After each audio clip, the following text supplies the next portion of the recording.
Hola a todos, bienvenidos a un episodio de Eje Global. En este episodio tuve la oportunidad de hablar con Andrés Peña, quien fue mi editor de tesis y profesor en la Javeriana. Él también es una de las personas que más ha influido en mi proyección académica. Tiene un doctorado en Asuntos Políticos e Internacionales del Rosario y tiene un magíster en Asuntos Internacionales, Relaciones Internacionales y Asuntos Exteriores de la Universidad de Externado. En este episodio también hablamos de su libro, Monólogos del Imperio. Les recomiendo que lo revisen, es un libro muy interesante. Ahora sí los dejo con el episodio. Hola profe, ¿cómo estás? Bienvenido a un nuevo episodio de Eje Global. Para mí es un placer tenerte aquí conmigo. Te conozco ya desde hace varios años y me parece muy importante tener en cuenta tu opinión respecto a varias temáticas de relaciones.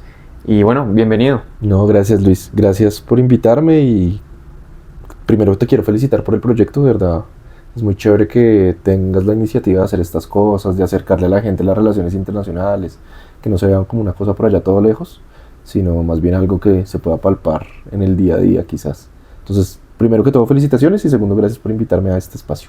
No, muchas gracias por esa notica. Realmente para mí es muy importante también traer, algo que nos aporte a todos un poco más, que nos dé un valor agregado en esta hermosa carrera, en esta hermosa comunidad académica, digámosle. Para nosotros habrá gente a la que no le guste. Sí, también. Eso es completamente respetable, sí. También. Entonces, primero me gustaría preguntarte sobre ti. ¿Quién es Andrés Peña? Bueno, ¿quién es Andrés Peña? Andrés Peña es una persona que se ha reinventado un par de veces, que nació en Bogotá, pero suele decir que nació en Boyacá, porque tiene la raíz familiar muy marcada, porque siento que el altiplano es como mi lugar del mundo. O sea, sí, que rico ir a la playa, que es delicioso, pero mi lugar en el mundo es el altiplano, cundiboyacense. Que desde ahí como que me empecé a formar, obviamente no de manera académica, pero a formar la persona que soy, viendo lo que se ve en el campo, lo que se ve en las ciudades pequeñas, lo que se ve en ciudades pequeñas que quedan muy cerca a la gran capital, de familias de pensamientos muy tradicionales, del respeto a normas que uno no comparte, por ese mismo tradicionalismo, así como esas culturas tan arraigadas, como tan marcadas en una sociedad con unas normas muy claras, así no... O sea, que no se puedan entrar a juzgar unas normas por lo claras que son las normas y así algunas se incumplan ahí como bajo la mesa. Eso como generó esa persona que ahora soy, que soy un poquito más reaccionario, más crítico, más de entender que una norma es finalmente algo construido, tanto formal como informal, es algo construido por los humanos, entonces que no está mal preguntarse el porqué, la razón, sobre todo mirar cuando esas normas lo que traen son, digamos, ¿cómo llamarlo? Como opresiones sobre algunas poblaciones, algunos sectores, algunas personas. Entonces creo que todo eso es Andrés Peña. Eso y muchas burbujas, muchos privilegios, el privilegio de ser hombre, el privilegio de venir de una clase acomodada, el privilegio de ser blanco, pues blanco diferente al blanco europeo, pero blanco. Sí, como que privilegios que uno interioriza y por más de que intente ser consciente, como que ya tiene muchas cosas adentro, entonces como que reproduce cosas de las que critica. Sí, podríamos decir que Andrés Peña es una cantidad de contradicciones, para que lo pensemos así. No, pero me parece muy interesante que tengas esa capacidad de ser crítico contigo también, porque al menos ese tipo de preguntas que son ¿quién eres? Son muy profundas, entonces sí. Me parece muy valioso que tengas ese valor de la autocrítica. Ser hombre no es una crítica, ¿no? Solo es el privilegio de ser hombre, no es por ser hombre. No, sí, de acuerdo. Es por los privilegios que socialmente trae ser hombre. Totalmente de acuerdo, sí. Y justo me gustaría indagar un poco sobre cómo todos estos, privilegios, toda esa parte cundiboyacense de ti, cómo eso llevó a que tú te fueras metiendo en relaciones internacionales o en ciencias políticas, ¿qué fue lo que te llegó esa chispita y te preguntaste, podría estudiar esto? ¿Cómo llegaste a eso? Yo estudié ciencia política porque en esa época, ya hace bastantes años, la Javeriana no tenía relaciones internacionales. Eso te da una respuesta previa. Y es que yo primero elegí dónde quería estudiar antes de qué quería estudiar. Yo quería ser javeriano. Creo que yo aquí me las pinto muy de crítico, de que reflexivo, de que esa norma no me gusta, pero a mí me lavaron la cabeza los curas de una manera impresionante. Yo estudié en el San Bartolomé de la Merced. Y yo, no hay otra explicación a por qué quería estudiar en la Javeriana. Pues nunca nos obligaron, obviamente, nunca, pero yo quiero mucho mi colegio, al punto que matriculé a mi hija en mi colegio. Yo le critico una cantidad de cosas, pero muy en el fondo yo lo quiero. Creo que hay un lado del cerebro, y yo aquí dándomelas de crítico, me dejé fácil y quería estudiar en la Javeriana. Pero sí quería estudiar relaciones internacionales. No lo tenía tan claro. Obviamente yo iba a estudiar una ciencia social, eso sí era lo único que tenía claro. Ciencia social, convencida de que era una ciencia social, nada de economía, de derecho, que a veces como que no se sienten tan ciencias sociales. Incluso una humanidad. Artes no, porque aunque me maravillo muy fácil, creo que no se necesita unas aptitudes técnicas que yo definitivamente no tengo. La música, la pintura, todo eso necesita como unas habilidades técnicas que por más de que me encante, no tengo la habilidad. Intenté hacer música mucho tiempo, yo toco bajo, pero no sé, no. ¿De verdad? Sí, pero sin talento. O sea, yo tuve una banda de rock, pero era puro amor, cero talento. Porque me gusta mucho, pero no se me da. Entonces sí, me iba por eso, la sociología, la antropología, la historia. Yo creo que si hoy pudiera volver a empezar, yo haría doble con historia. Haría relaciones internacionales y historia. Pues finalmente fue una investigación doctoral. Esa fue porque me descubrí que me encanta. Descubrí tarde la filosofía, me gustaba mucho. Entonces en ese proceso de la Javeriana, pues el San Bartolomé de la Merced nos llevaba 1000 veces a la Javeriana a mirar carreras, a esto, ¿qué quieres ser cuando grande? Pasé, iba hacia la facultad. En esa época, es que la Javeriana ya cambió. En esa época, la Facultad de Ciencias Políticas quedaba donde hoy creo que es Ingeniería, que es un edificio grandísimo. Pues Sí, antes era una casita. Una casita chiquita, y esa era la facultad. Y donde ahora queda la facultad, eso era la Facultad de Económicas, de Administración, yo no me acuerdo cómo era el nombre, pero era la de Finanzas, Contaduría, Economía, Administración. Creo que le dicen SEA, algo así. Algo así. Sí, algo Sí, así. creo que sí, debe ser algo así.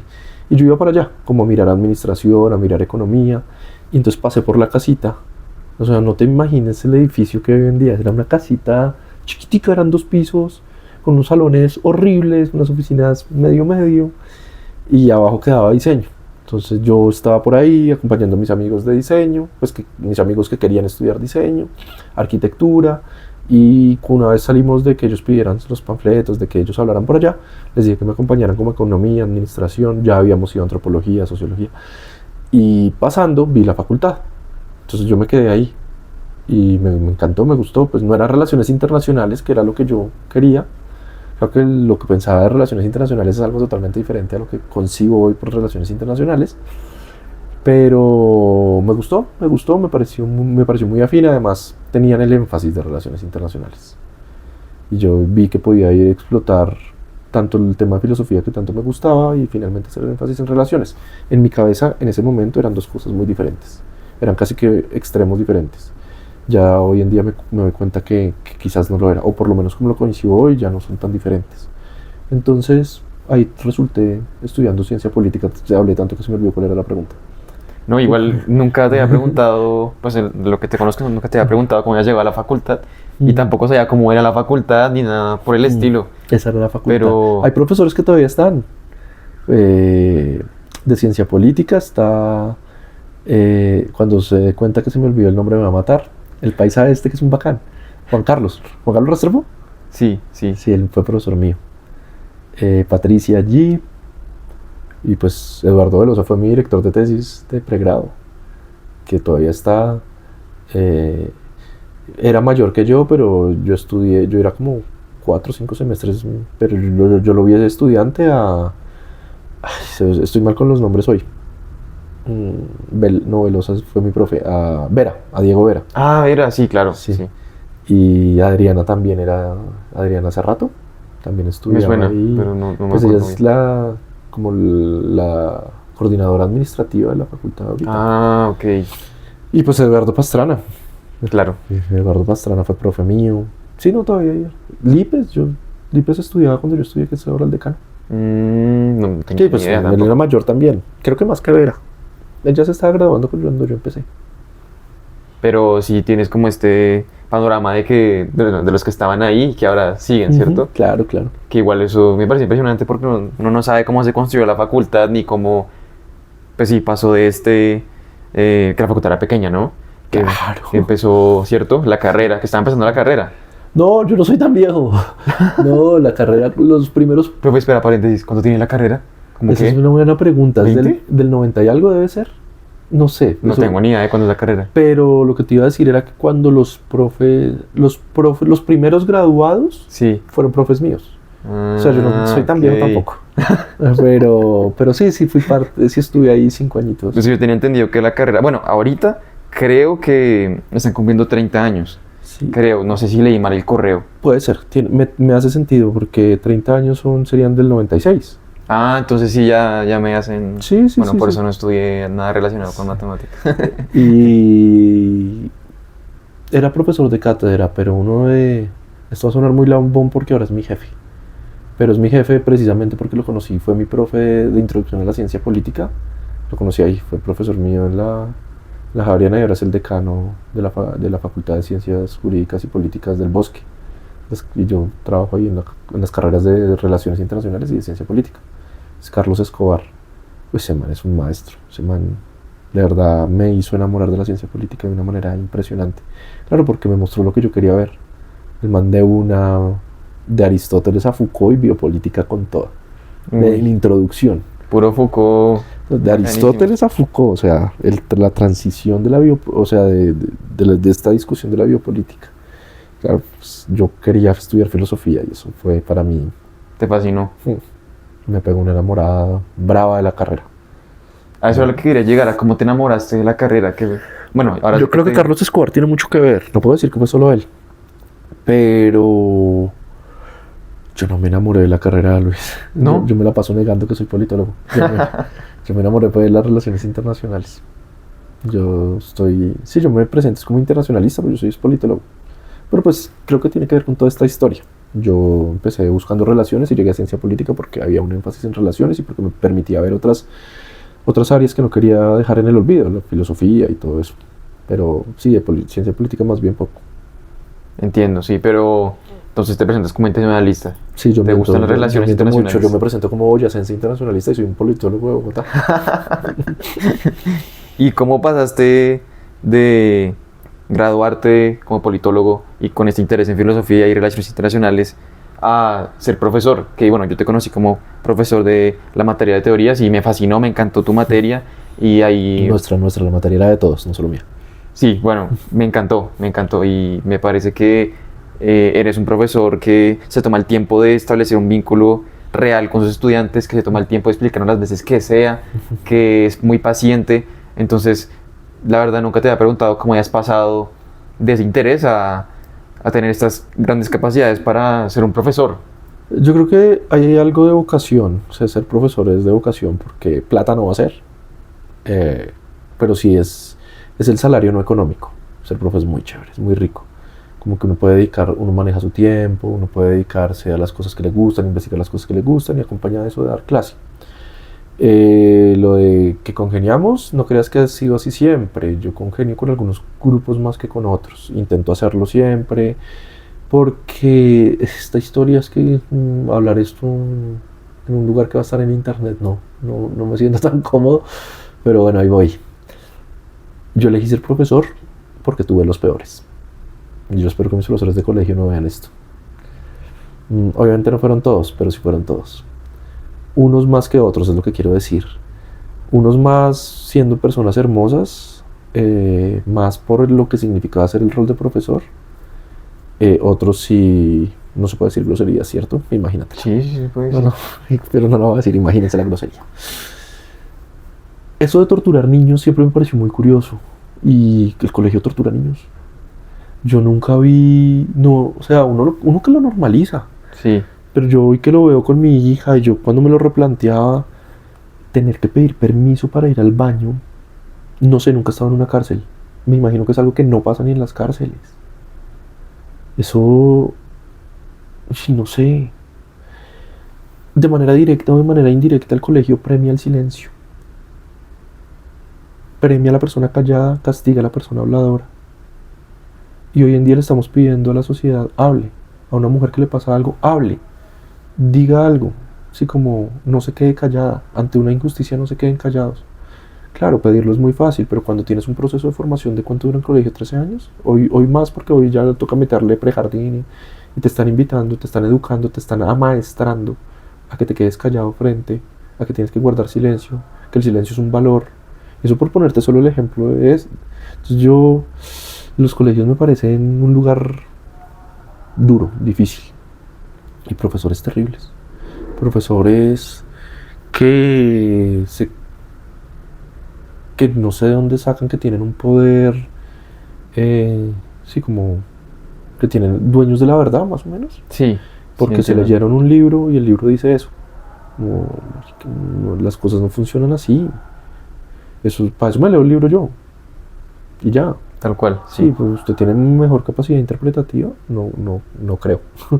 No que yo, pero que varias personas no creo. El premio a la memoria también era algo que a mí me costaba mucho. Y es un debate que ha vuelto. Así como que hubo un momento en el que no, la memoria no más, vamos todo a la construcción, ahorita no, venga, algo de memoria hay que hacer, no sé qué. Sigo, y puedo estar equivocado, pero sigo muy en la posición de que la memoria no. Pues compartimos clase, Luis. Sí. Jamás te hice una pregunta de memoria, jamás No, a nadie en de el salón le fechas, hice una nada. pregunta de memoria. De hecho, cuando había algo de memoria, les pedí el favor que sacaran el celular y miraran en Google. Sí. Porque creo que uno formar profesionales tiene que encaminarlos a tener una capacidad de análisis. Es eso, no a memorizarse cosas.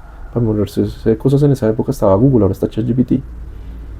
Ahora, no vamos a competir con Google y ChatGPT, es pendejo, es ridículo. Perdemos. Vamos a competir con ChatGPT en cosas que vamos a hacer mejores. Vamos a hacer mejores análisis que los de ChatGPT.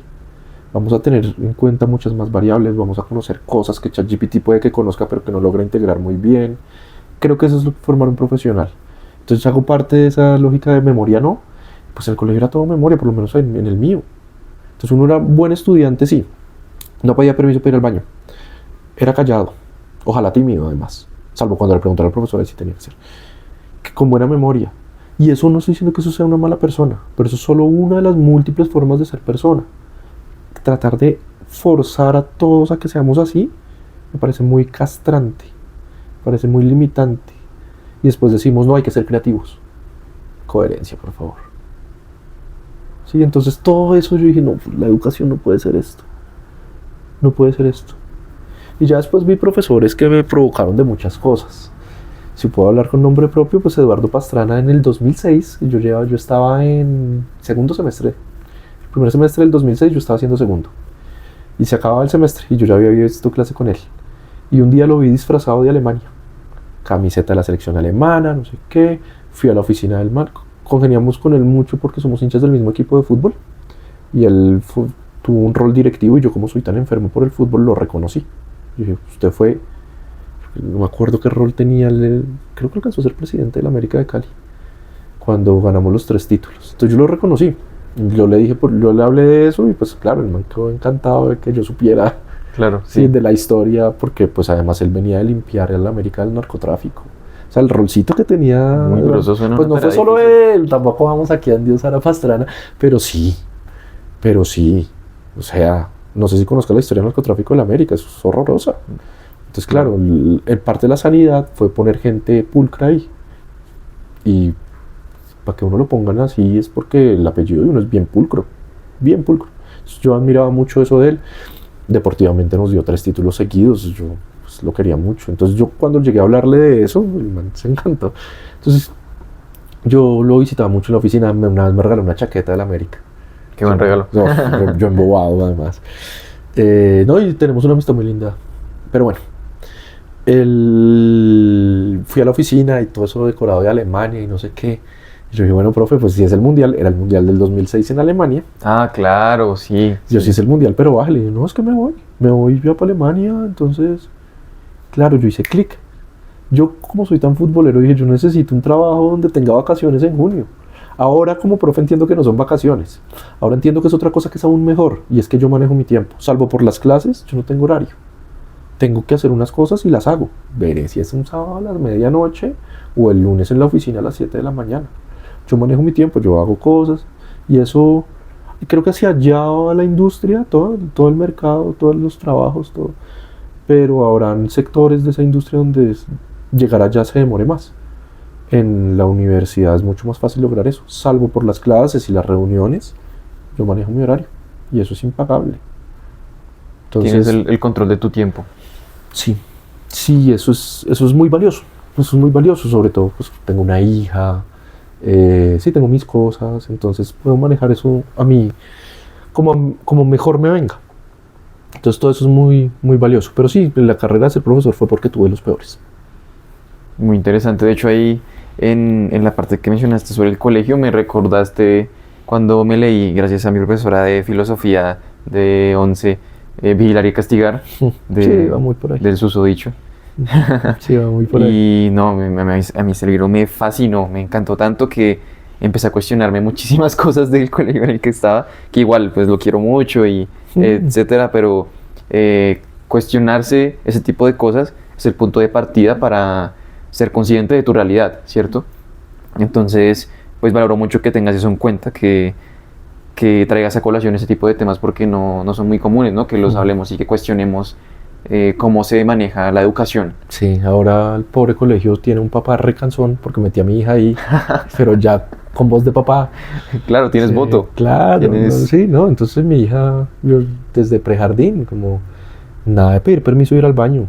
Profesora, voy al baño. Y se sale y va. ¿Que no puede ir? Va. Sí, pobrecita, pobrecita mi chinita también. No, pero eso está muy bien porque ya, bueno, no tuvo que pasar lo que tú pasaste. Todos. Bueno, yo no soy en la generación de ustedes, pero mi generación, Pues la mía también yo creo que era de todavía, pedir permiso para ir al baño. yo vuelo que todavía, porque yo doy clase en primeros semestres y hay gente que me pide permiso para ir al baño.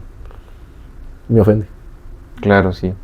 A esos, Aunque pasa. a esos no les doy permiso. No, si me pide permiso para ir al baño no le voy a dar, vaya sin decirme nada.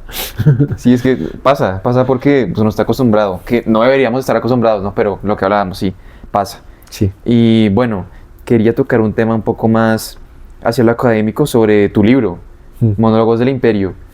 ¿Cómo llegaste a...? Bueno, menciono que yo obviamente no hice parte del proceso, pero estuve ahí ese día que lo lanzaste, escuché cómo hablaste sobre tus ideas, sobre tu pensamiento respecto de las relaciones, sobre los conceptos que tenemos en cuenta al momento de producir contenido académico de relaciones. Entonces me preguntaba qué te inspiró a llegar hasta esas temáticas. Al menos yo soy consciente de que tienes esta visión un poco más libre y grande de las relaciones. Pues tú fuiste mi editor de tesis, que fue una tesis de superhéroes y villanos, entonces es algo fuera de lo usual, es lo que quiero decir. Entonces, ¿qué te inspiró a hacer este libro? Que me parece muy, muy Sí, yo no creo que sea más amplio, yo creo que es que lo que soy es crítico. Sí, y en esa crítica, pues, parte de esa crítica es entender. No estoy diciendo que los que no lo hagan no entiendan, sino que es ver, más bien, tener una perspectiva diferente sobre lo que son las relaciones internacionales. Sí, creo que se entiende mucho, uno ve noticias y demás, y las relaciones, que era lo que yo pensaba que eran, de hecho, eran estados, hablando entre estados, como personas, pero ya no personas, sino estados. Sí. Y ya. Y no, eso me abrió la cabeza. Tesis como la tuya me parecieron maravillosas, además muy bien hecha. Aprovecho aquí la cuñita Ay, para gracias. decir que la tesis estuvo una nota. Bueno, pues ahí está el resultado. Y eso es el mismo proceso del libro. Yo era una persona que creía que las relaciones internacionales eran estados compitiendo por ser el más fuerte y el que mandaba en el mundo. Y previo a ese libro yo escribí otro libro, se llama Brasil, hegemonía a pesar de todo. Y es un análisis desde el realismo, o sea, desde el sistema internacional competitivo y los estados luchando por ser el más poderoso. Y me pregunté qué posibilidades tenía Brasil de entrar en una conversación así y pisar fuerte. Y listo. Y eso hice. Y Eso fue mi tesis de maestría. Y yo veía algo que por eso también fue lo que intenté decirte al principio, que quizás no fui muy claro sobre lo que estás haciendo acá, lo importante que es. Pues yo veía las relaciones internacionales, eso, y mi cotidianidad otra cosa. Y nada que ver lo uno con lo otro. Entonces yo iba a Guavita, a mi pueblo, bueno, al que no es mi pueblo, pero sí es mi pueblo, a Guavita a hablar con mi abuela, pero no le hablaba de esto, porque las relaciones internacionales y esto es Guavita, a ver qué. Pero en la cotidianidad me empecé a dar cuenta que esto no es relaciones internacionales, esto es solo un pedacito de las relaciones internacionales. Que lo que vivía mi abuela en Boavita eran las relaciones internacionales. Y las relaciones internacionales están en nuestra cotidianidad, está cuando cogemos el SIP, cuando nos roban el celular, cuando pagamos recibos, cuando... Esos son relaciones internacionales. Porque la palabra no es relaciones interestatales, es internacionales. Y la nación es una... Lo que pasa es que se confunde porque, pues claro, esto viene de la lógica eurocentrista de la nación y el Estado es lo mismo, porque desde 1648 en la Paz de Westfalia se firmaron unos tratados que crearon un aparato que se llama Estado-Nación, casi que en Colombia le diríamos con personería jurídica, que también es una historia re mal contada porque un Estado no nace firmando un papel, no nace de siglos de guerra, así, sí, como que... Pero cuando uno entiende que la nación no es eso, o sea, que claro, en Europa tras siglos de guerra y demás formaron nación y sobre esa nación firmaron acuerdos que les pusieron un estatuto de Estado a esto, bien, eso es en Europa. Aquí fue al revés, en África. En África las separaciones son líneas rectas porque se las separaron así. Y no importa que mi familia esté allá, yo acá, ahora somos de países diferentes, de naciones diferentes. La nación es otra cosa. Y entonces cuando uno empieza a mirar qué es nación, es muy complejo, es mucho más complejo que algo que acapara un Estado, porque en Europa lo vivieron así. Entonces claro que hay nación en todo, y claro, el nombre de relaciones internacionales puede cambiarse. Esto nació como política internacional por allá en 1919. No es el nombre, no quiero que se confunda, no es por el nombre, es por cuál es el objeto de estudio de esto. ¿Qué estamos estudiando? Si es estados, pues no me gusta lo que hago, pero no creo que sea estados. Creo que es más cómo hay interconexiones más allá de los estados que nos llevan a cotidianidades particulares. El color del bus es azul y eso no es gratis. Eso es un pedazo del Diablo Viste a la Moda, de esa película.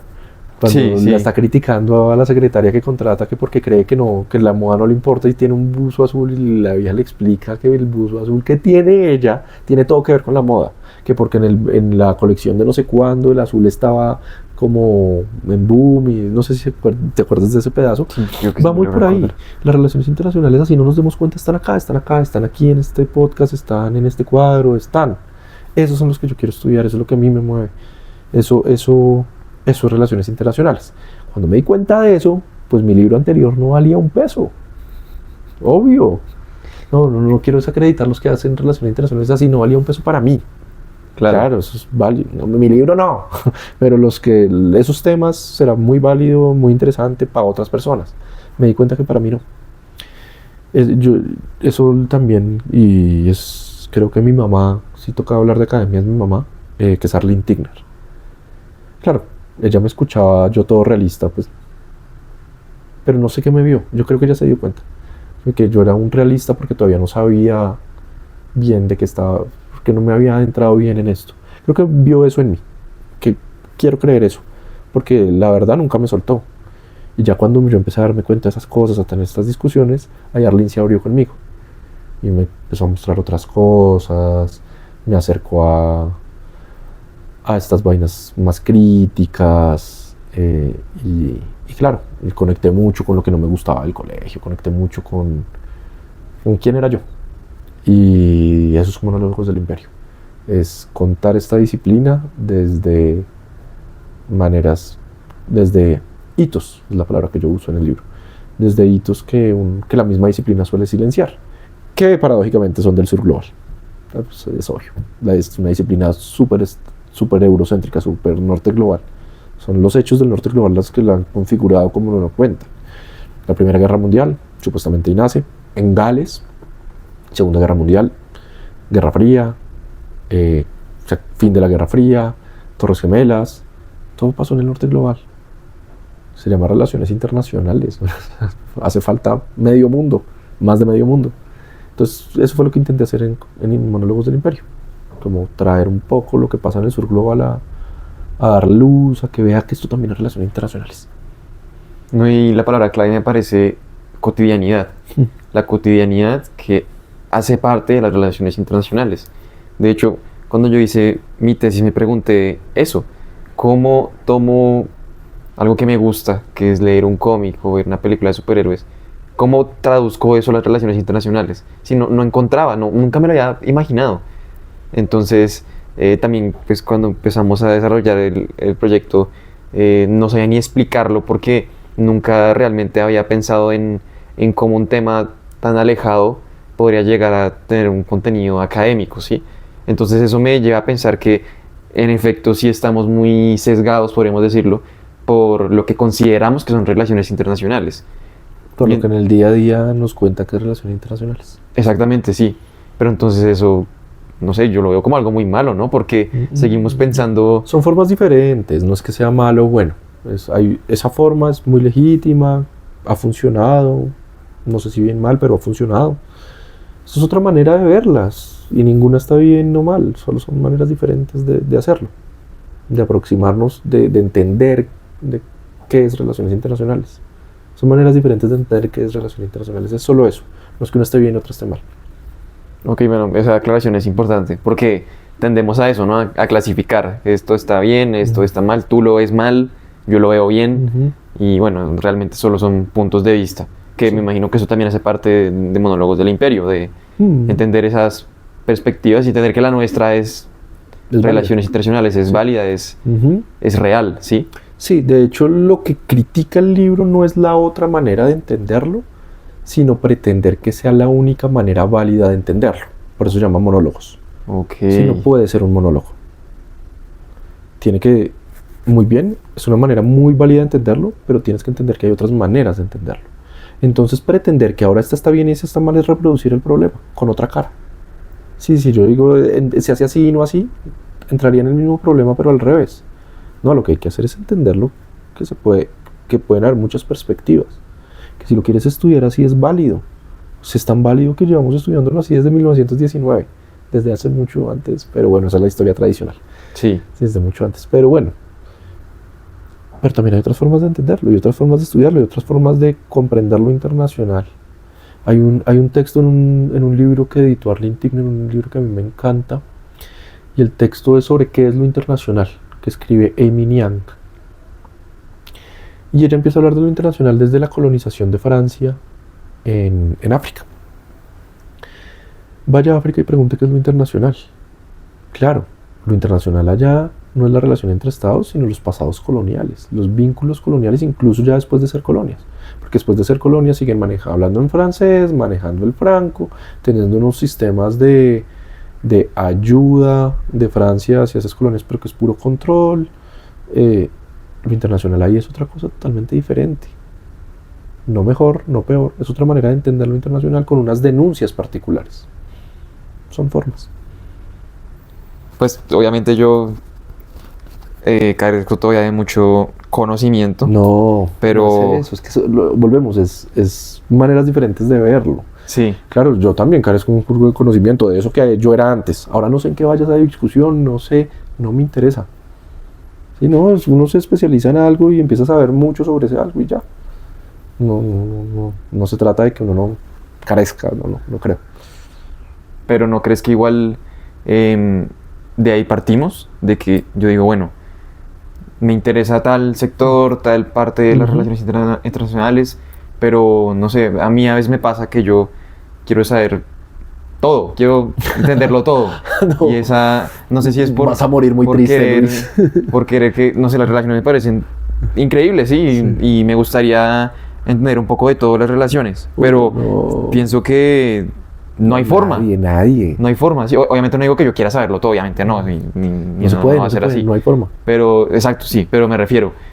¿No te ha pasado alguna vez que tú dices como, uy, te me gustaría saber sobre eso? Sí, uy, entonces también... averiguas sobre eso y te metes más en el asunto y así funciona y vas creando lo que eres tú, lo que sientes tú, lo que quieres saber tú y lo que sabes tú. Sí, eso, creo que eso es la verdadera profesión, creo yo. Partimos de una base muy general, todos somos internacionalistas, y nos empezamos a especificar en cosas. Eso, además, aquí hay un problema más de fondo, y es que eso de que todos somos internacionalistas y aquí todos son politólogos y aquí todos son economistas, también es un cuento, no es un cuento, es una organización particular de las universidades, porque la sociedad requería algunas divisiones disciplinares, sobre todo en ciencias naturales, que después las ciencias sociales, por ganar su estatus de ciencia, copiaron. Pero esas las disciplinas no están como nos las pintan a nosotros. Yo soy economista, entonces no soy politólogo. Momento. Yo soy artista, entonces no soy internacionalista. Momento. ¿Qué era Aristóteles? ¿Un filósofo? ¿Solo? Ese man también era médico. Ese man también era biólogo. Ese man era hasta músico. Lo que pasa es que cuando hacemos esa pregunta, es una pregunta que tiene un problema metodológico feo. Y es que te lo estoy preguntando hoy, que era alguien de esa época. Y entonces lo vamos a juzgar con las categorías de hoy. Y hoy tenemos unas disciplinas que en esa época no existían. ¿Sí? Entonces, claro, hoy le ponemos disciplinas a Aristóteles. Y si tocaba graduarlo, le tocaba darle 6 cartones. No, lo que pasa es que eso era un contexto diferente, que no había esa división disciplinar como la tenemos hoy. Okay. Esto es creado. Que sea creado no quiere decir que esté mal. Solo es una manera de organizar socialmente. Y entonces eso de decir somos todos internacionalistas los que estudiamos relaciones y entonces nos especificamos, no es así. Aquí los economistas, no, está se conjuga. Está puesto. Sí, entonces yo puedo coger de acá así, y hacer un Luis, que le gustan cosas de así, que la sociedad me las vende acá, y yo las integro. Uno de los internacionalistas que más me gusta es fotógrafo. ¿Fotógrafo? O algo de imagen así, que es David Campbell, que hace postestructuralismo. Oh, no, claro, sí. No se diga más, sí, David Campbell. Claro. Sí. Para volver a traer a Arlene. Arlene, es que ella es muy modesta, pero Arlene sabe de matemáticas lo que no te imaginas. Es muy tesa. Y también es artista. ¿Artista? Sí, ella pinta. Es muy chistoso. Una vez yo vi un cuadro, no me acuerdo de quién, de alguien que estaba empezando a pintar.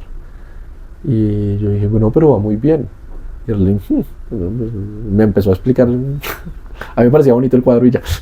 Infinidad de cosas del arte. Sí, claro, la tiene clarísima. Y es una internacionalista, pues la internacionalista en el mundo que yo más admiro.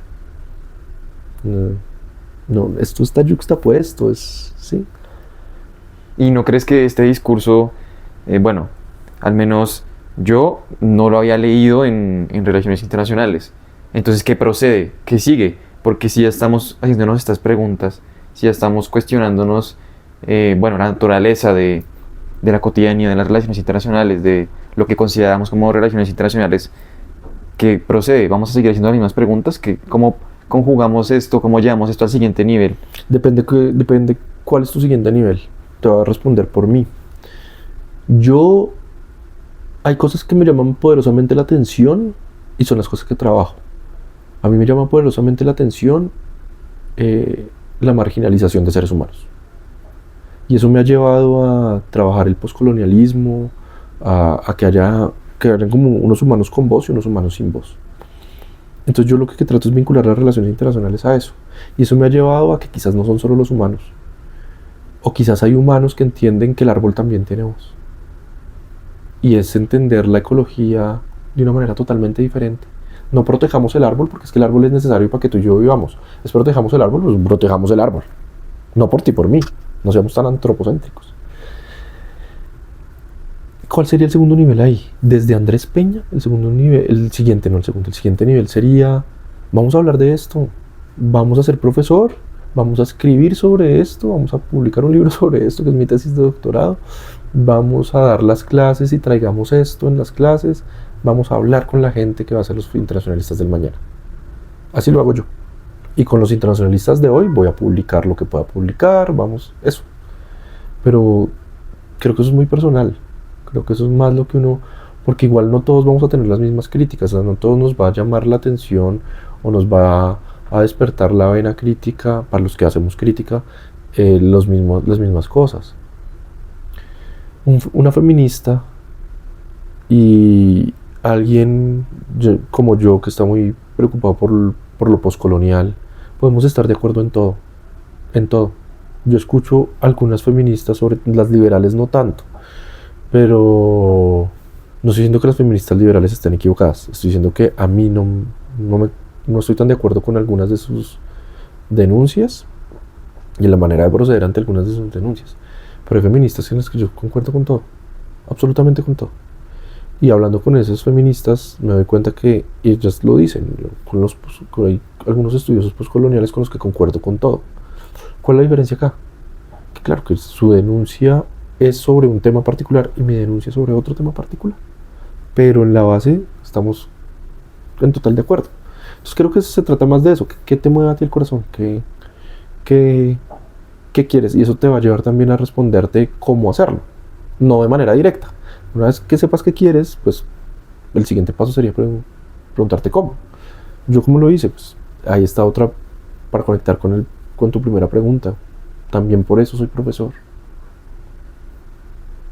Oye, no me tocaste el corazón con esa partecita. De hecho, ahora que volvemos al tema de profesor, no te pregunté, y perdón que cambié de tema así drásticamente, ¿cuál ha sido tu mayor reto al momento de ser profesor? Y antes de que me lo respondas, me gustaría también decir que justo lo que remarcas de saber qué quieres es la base de todo, ¿no? Sí, Porque si tú no sabes qué quieres, ¿cómo vas a realizar algo? Si no te conoces, ¿cómo vas a hacer algo?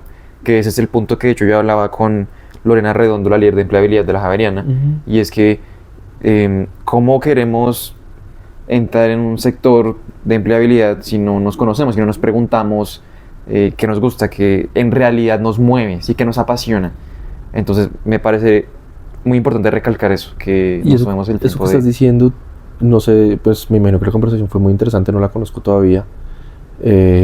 Con Lorena Redondo se llama, sí. Con ella y tú, me parece muy interesante, porque entonces ahí es donde tú puedes responder una pregunta que en las entrevistas de trabajo son complicadísimas, que es: ¿qué viene a aportar usted acá? Claro, tú puedes conocer toda la industria de una manera clarísima, de pe a pa, objetivo, misión, qué ha hecho, qué no ha hecho, qué le falta, qué no le falta. Y cuando te preguntan en la entrevista de trabajo qué viene a aportar usted acá, desde ahí es que se tiene que dar esa respuesta.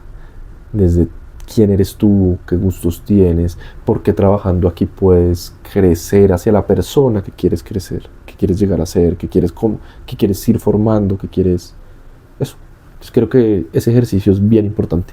Sí, es vital, porque lo que dices es totalmente cierto. ¿Cómo vas a responder luego en una entrevista si no estás siendo real, si no estás siendo sincero respecto a lo que... Te toca llegar a los lugares comunes. No, yo aquí vengo a aportar mi proactividad y para crecer la empresa, pero también la empresa. Yo sé trabajar en equipo.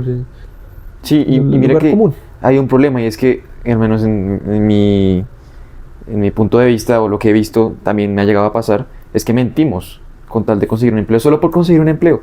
Y que pues, no es cosa menor. Sí, eso está muy mal. Es decir, mentimos con respecto a, no sé, queremos sentirnos importantes, queremos parecer importantes. Sí, queremos el puesto. Exactamente, Pues sí. Pero, bueno, voy a decir algo condenable acá, pero aquí yo no critico la mentira en este espacio, porque pues, conseguir un puesto es más o menos vivir o morir. Sí. También, ¿no? Sí, Si no, tampoco es que sea pues, así de fácil la cosa. Si uno siente que diciendo la mentira es la mejor manera para conseguir el puesto, que yo sé trabajar en equipo y la verdad no, pues bótate y di que sí, porque ¿qué más hacemos? De eso depende tu trabajo. Claro. Pero creo que sería mejor, no es que esté mal, no quiero condenar eso, pero que sería mejor, incluso con el objetivo de conseguir el trabajo, sería mejor saber uno qué quiere, porque esa respuesta sería mucho más sólida, mucho más impactante, mucho más clara, y sería, abriría más la puerta. Es que ese es el problema. Justamente, al menos me parece que no creemos que seamos suficientes, que es un problema como más de autoestima, como realmente no sabemos qué podemos ofrecer porque pensamos que nuestras... Bueno, obviamente estoy hablando en general, pues puede variar la opinión, ¿no? Pero hablo desde lo que viví hace un tiempo, y es como, bueno, yo tengo este conocimiento que traigo desde mi pregrado, ¿Cómo traduzco eso a un ambiente laboral? ¿Sí? Mi primera experiencia laboral, mi práctica, fue un golpe de realidad tremendo, que me abrió los ojos y me dijo, mira, tú, o sea, sí, aprendiste mucho, sabes mucho de teoría, tienes este enfoque muy político, muy bien construido en la parte teórica, pero aquí aplicarlo es otra cosa, tienes que aprender, ¿sí? Y eso fue lo que yo hice, aprendí, ¿sí? Entonces, pienso que esa parte de realmente tomarse el tiempo de decir como, bueno, yo dónde quiero estar, ni siquiera sé qué organizaciones hay o qué empresas hay en las que puedo enfocarme en mi plan de vida profesional, ¿sí? Y bueno, cuando ya lo descubrí, entonces empecé a ver, bueno, me gusta este sector, puedo indagar aquí, pero sigue siendo general, ¿sí? Sigue siendo algo que le falta construirse. Y eso está bien, eso no tiene por qué es estar que mal. nadie está terminado. Exactamente. Nadie está terminado. Uno solo se deja de construir es cuando muere. Tal Y cual, sí. tampoco, porque ahí también se transforma. O sea, uno nunca deja de transformarse, de construirse, sino es constante, es humano. Es humano, tal cual, es humano. Y pensamos que debemos tener todo resuelto, todo hecho, todo perfecto. Para que la empresa me quiera. Sí, y también las empresas lo toman un poco así, ¿no? Sí, debes tener estas cualidades, debes hacer esto y esto, es la dinámica. y eso sí me parece que está muy mal. Pero mira que cuando tú logras, como cuando tienes claridad de qué quieres, quién eres, cuáles son tus intereses, el panorama no se cierra, sino que se abre. El panorama, porque entonces esta empresa que la veías muy lejana, que tú decías yo por allá no voy a trabajar, dices, pero espere, porque yo quiero esto y aquí en este puntico puedo explotar esto de mí. O en estas que yo veía que sí eran las mías, vea que sí, vea, y además profundizas en el por qué sí. Y eso en una entrevista de trabajo es maravilloso. Tienes razón. De hecho, pienso que nos falta un poco... Primero uno. Sí, pensar en nosotros, exactamente. Primero uno, hacer este ejercicios, pensar, hablarlo, conversarlo con tu círculo de apoyo, tu círculo cercano es buenísimo, tu hermano, tu mamá, tu profe, tu amigo, y porque te ayudan a construirlo. Y sabiendo eso, sabiendo qué quieres, quién eres, ya mirar, ya el panorama se amplía, ¿no? De verdad se amplía, no se reduce. Porque uno diría, la lógica es, bueno, entonces yo soy así, entonces ya todas estas empresas no me sirven solo estas. Falso, porque a esas empezamos a verle elementos donde conectamos, donde vinculamos de manera fluida frente a lo que queremos. Se amplía todo. Se amplía en vez de reducirse, claro. No, mira que yo a veces lo seguía viendo como si se redujera el camino, pero no es la matemática normal que uno hace en la cabeza, pero no pasa así. Sí, no, ahí también me estás ayudando a mí, imagínate. Viene pues, aquí a... No, es solo una opinión. No, pero... Es solo pues, una historia de vida que además es corta, yo no soy tan viejo. No tengo toda la experiencia del mundo, solo estoy hablando de lo que me ha pasado a mí. No, pero mira que igual hacer estas preguntas, hablarlo, tal como lo estamos mencionando, es parte fundamental del ejercicio de sobrepasar estas cosas, de vivirlas, de sentirlas, y también de visibilizarlas, ¿sí? Visibilizar me parece clave, no solo en relaciones, sino en los aspectos personales para tener una buena entrevista, para pasar a un trabajo. O también, no sé, en lo que tú vas a llegar a tener como misión de vida profesional, etcétera. Pero bueno, ahora sí volviendo a la pregunta de hace ratico, ¿cuál fue o cuál ha sido tu mayor reto como profesor? Bueno, hay un reto, pues por contexto, y creo que lo viví contigo, la pandemia. Eso, claro. Porque pues tú también ya me conoces fuera del, y creo, pues no sé si compañeros que vieron clase conmigo presencial te habrán hablado, que yo conecto mucho, y conecto mucho es, a mí me hace falta lo humano, sí, y la pandemia lo dificultó harto. Teníamos la fortuna de estar en la Javeriana, que de entrada podíamos dar por sentado que todos teníamos internet, de entrada podíamos dar por sentado que todos teníamos computador, de entrada podíamos dar por sentado que no nos iba a tocar hacer otra cosa porque ya no entró plata a la casa. Entonces, de una cantidad de privilegios, es esa clase así, que yo igual siento que me salieron bien, que nos salieron bien, fue muy difícil para mí. Además yo estaba empezando, fue duro. Pues no era mi primera clase, pero sí estaba empezando. Entonces fue muy retador. Y lo otro es que en esas conexiones humanas, en esa conexión que yo hago, a veces pues las personas son todas diferentes. A veces el poner límites me ha tocado de una manera más dura que en otras a veces, porque se suelen confundir esas cosas. Sí, por ponerte un ejemplo, no, es un ejemplo reciente, entonces no voy a hablar de nombres, pero ya en ese se confunde el vínculo, ¿sí? Como yo estoy abierto, claro, pero a veces se confunde ese rol profesor-estudiante, ¿sí? Que no somos amigos, no somos. Entonces, por ejemplo, ya los apodos hacia mí, como Andresito. Como Andresito me dice mi mamá, no tú, ¿sí? Entonces, esas cosas han sido como dejar ver que claro, que quiero que sea un espacio seguro, de confianza, que tal. No sé si tú te hayas dado cuenta, quizás no, porque contigo fue en pandemia, pero yo no me quedo solo con con un estudiante en un salón.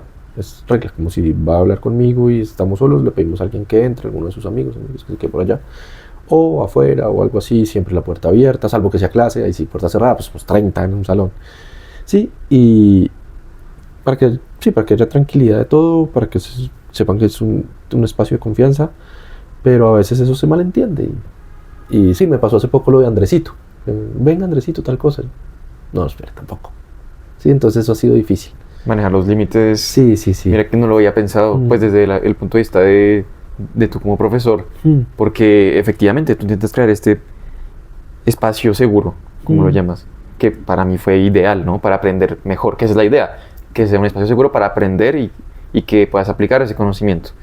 Pero entonces, ¿cómo marcas un límite si se llega a malentender eso? O sea, pues ¿cómo? es que cada caso ha sido diferente y pues no han sido tantos tampoco. Digamos que se entiende que nunca se entiende que es profesor-estudiante, que amigos no vamos a hacer, eso se entiende.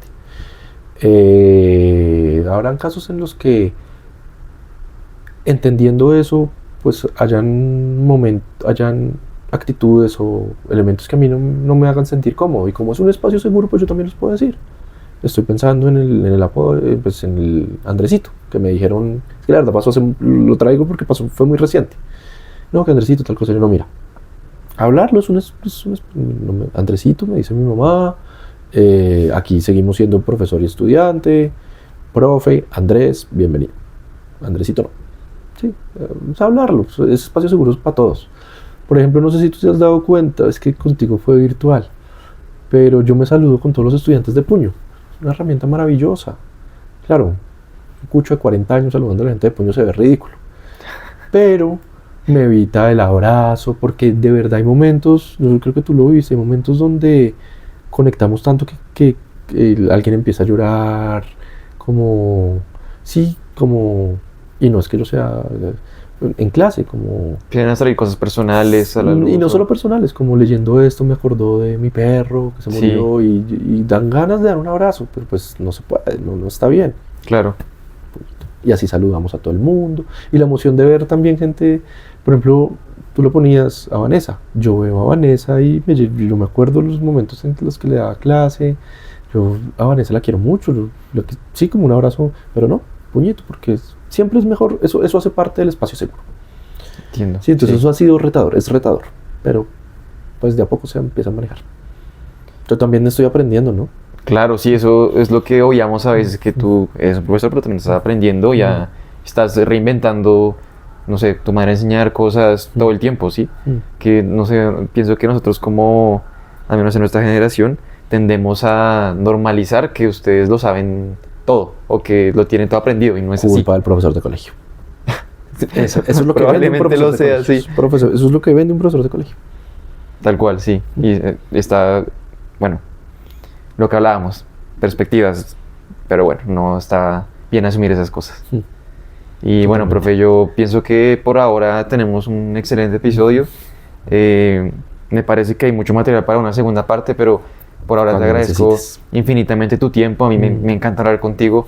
No, Luis, lo que necesites, de verdad. Te felicito mucho por el espacio, muy chévere. Síguelo haciendo.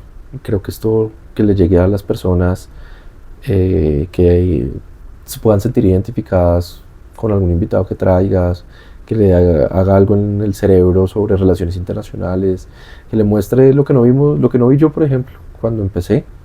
Es una labor muy bonita, entonces felicitaciones, síguelo haciendo, por favor. Así será, muchas gracias, profe. Entonces, con gusto, Luis. Estaremos aquí en una posible parte 2 algún día. Seguro, cuando necesites. Gracias, profe. Listo. Esta fue mi conversación con Andrés Peña, espero que les haya gustado. Para mí fue más que un placer hablar con el profesor. Es una persona muy carismática, muy interesante y disfruté muchísimo hablar con él. Espero que ustedes también y los veré en el siguiente episodio. Muchas gracias.